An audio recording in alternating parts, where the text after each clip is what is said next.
I really love Linty Lavender from Grenica. Super effective kayo guys. Imagine, ha? Isa ka adlaw nga trabaho sa akong bana.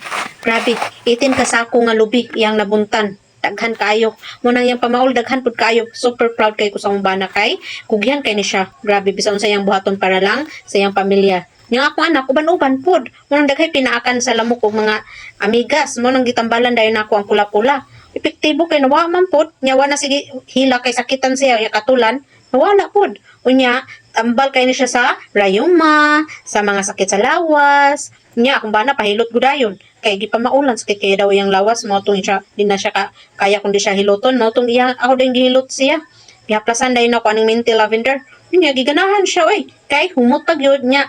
Na feel yun niya nga hinahinay nga nawala ang sakit sa iyahang lawas. Nya tambal po na siya sa arthritis, labad sa ulo, no? Super effective